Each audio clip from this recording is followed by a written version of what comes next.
At Thanksgiving dinner, my father stood up and screamed that I wasn't his child. My mother nodded in agreement. They told me to get out of their house. The same house my paychecks had been secretly paying for. What they didn't know was that their golden boy, my brother, was a criminal. And I had all the proof. You won't believe what happened next. Before we continue, please subscribe and hit that like button if you've ever been the overlooked one in your family. The one who fixed everything while everyone else took the credit. This is the story of what happens when the scapegoat finally stops paying the bills and decides to burn it all down. My name is Jordan Hayes. I'm 34 years old. This past Thanksgiving was supposed to be like every other year. A performance. A carefully staged show where my family, the Hayes family, pretended to be pillars of our Atlanta community. But this year everything went up in flames. The smell of honey-glazed ham and cornbread dressing filled the house. Normally, that smell would comfort me. But on this particular Thursday, it felt suffocating. Heavy. Like the weight of 34 years of being invisible was finally crushing my chest. I sat at the far end of the long dining table. The same table I'd sat at every Thanksgiving for as long as I could remember. Always at the end. Never close to my father, Gregory, who sat at the head like a king. Never next to my mother, Patricia, who only had eyes for one person. My older brother, Nathan. Nathan was 37. Tall. Handsome. Charismatic. He wore a designer suit that probably cost more than my rent. His wife, Claire, sat next to him, dripping in jewelry. A Cartier watch. Diamond earrings. A tennis bracelet that caught the light every time she moved her wrist. Nathan raised his glass of bourbon. He always did this. Every year. The grand toast. The moment where he reminded everyone at the table just how successful he was. So I told the board of directors, if you want results, you pay for excellence. And just like that, a $700,000 consulting contract. Done. My mother clasped her hands together. Her eyes were actually shining with tears. Tears of pride. For him. Always for him. Oh Nathan, my baby boy. You are the pride of this family. You always have been. My father nodded.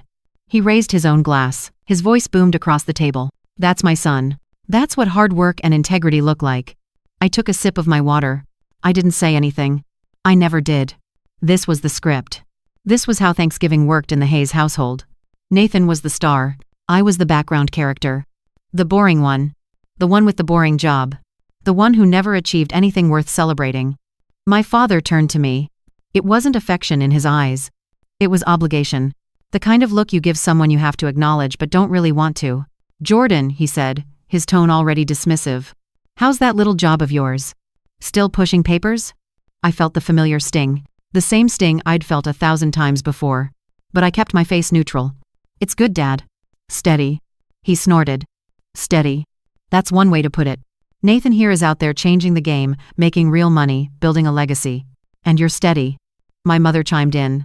Her voice was sweet but laced with disappointment. Honey, we just wish you'd apply yourself more. You're so smart. But you never seem to want to reach for more. Not like Nathan. Nathan grinned at me. It wasn't a kind grin. It was the grin of someone who knew he'd already won. Who knew that no matter what I did, I would never measure up. Claire, his wife, leaned forward. She had this condescending smile on her face.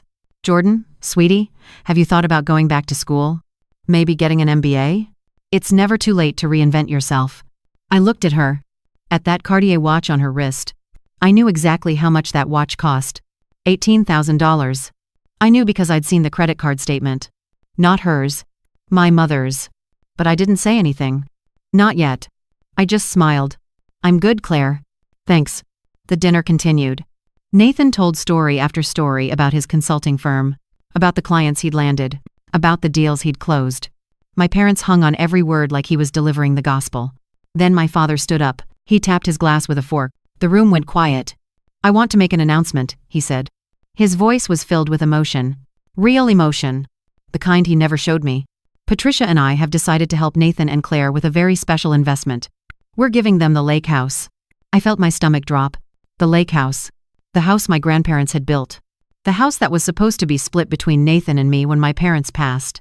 They were just giving it to him. Now, while they were still alive. My mother beamed. Nathan and Claire have been so good to us. And they've worked so hard. They deserve it. I looked at Nathan. He wasn't even surprised. He'd known this was coming. Of course he had. I set my fork down. My hands were shaking. What about me? The table went silent. My father looked at me like I'd just said something offensive. What about you? I'm your daughter. That house was supposed to be for both of us. My father's face hardened. Nathan has earned it. He's built something. He's successful. You, Jordan, you've never contributed anything to this family. The words hit me like a slap. My mother didn't defend me. She just looked away. Nathan leaned back in his chair. He was enjoying this. Come on, Jordan. Don't be bitter. You've never really been the ambitious type. This is what happens when you settle for mediocrity.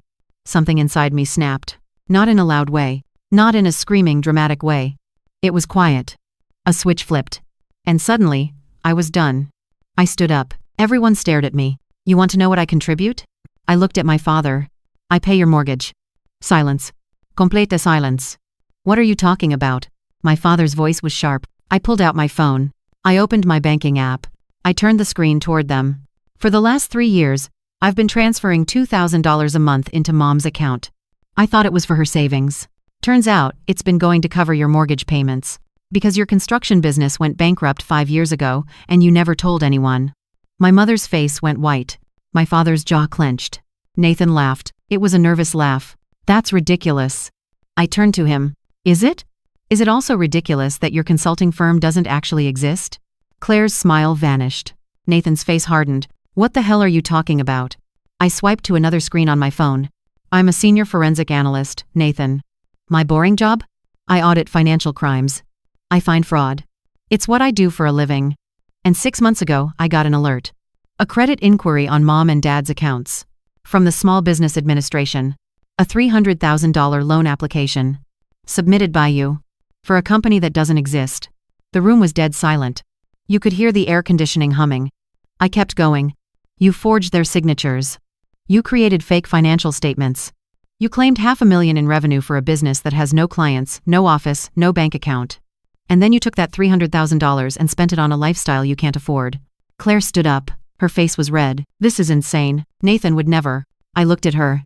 Your Cartier watch? Paid for with that loan. The Audi in the driveway? Loan money. The vacation to Turks and Caicos you posted all over Instagram last month? Loan money. All of it. Nathan's face was pure rage now. You have no proof. I smiled. It wasn't a nice smile. I have all the proof. Bank statements. Forged documents. Digital trails. I've already turned it over to the SBA's fraud investigation unit. And the FBI. My mother gasped. My father looked like he'd been hit by a truck. Nathan lunged at me. He grabbed my arm. You bitch. You're lying. I yanked my arm back. I'm not lying. And you're going to prison. My father finally found his voice. Jordan, how could you do this to your own brother? I turned to him. All the years of being ignored, dismissed, belittled, they all came pouring out.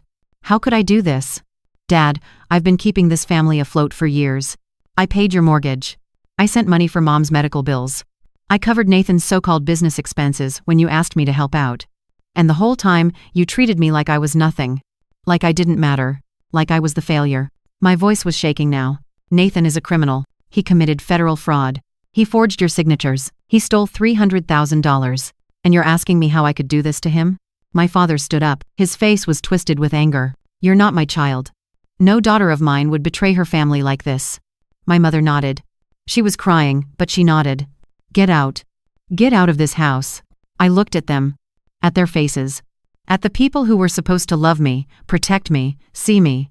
And I realized they never had. They never would. I picked up my coat. I walked to the door. Before I left, I turned back one more time. The foreclosure notice is coming tomorrow. You're 3 months behind on the mortgage. My last payment bounced because I closed that account last week.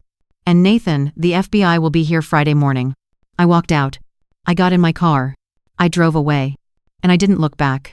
That was 4 weeks ago. Since then, everything I said would happen, happened.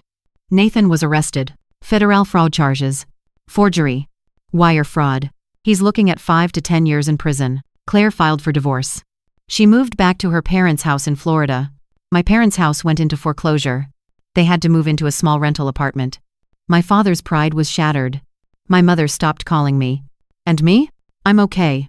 Actually, I'm more than okay. I got a promotion at work. Senior Director of Forensic Compliance. A $60,000 raise. I bought my own place. A beautiful condo downtown with floor-to-ceiling windows and a view of the city. I started therapy. Real therapy. To unpack 34 years of being the scapegoat. Of being told I wasn't enough. My therapist asked me if I felt guilty. I thought about it for a long time. And the answer was no. I don't. Because here's what I learned. Family isn't supposed to be a debt you pay forever. Love isn't supposed to cost you your self-respect. And loyalty doesn't mean funding someone else's lies while they treat you like garbage. A few days ago, my mother showed up at my apartment. She was holding a pie. Sweet potato pie. She tried to smile. I made your favorite. I looked at the pie. Then I looked at her.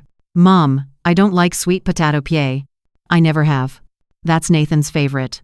Mine is apple. The realization washed over her face. 34 years. And she didn't even know my favorite pie. She stood there, holding that pie, and I could see it in her eyes. The weight of everything she'd ignored. Everything she'd missed. Everything she'd chosen not to see. I have to go, Mom. I'm going to miss my flight. I closed the door. Gently, but firmly. And I walked away. The sweetest revenge wasn't destroying them. It wasn't the FBI raid, or the foreclosure, or Nathan going to prison. The sweetest revenge was taking back my life. My money. My time. My peace. My freedom. People always say you can't choose your family. And maybe that's true. But you can absolutely choose when to stop paying the bill for their dysfunction. You can choose when to stop setting yourself on fire to keep them warm.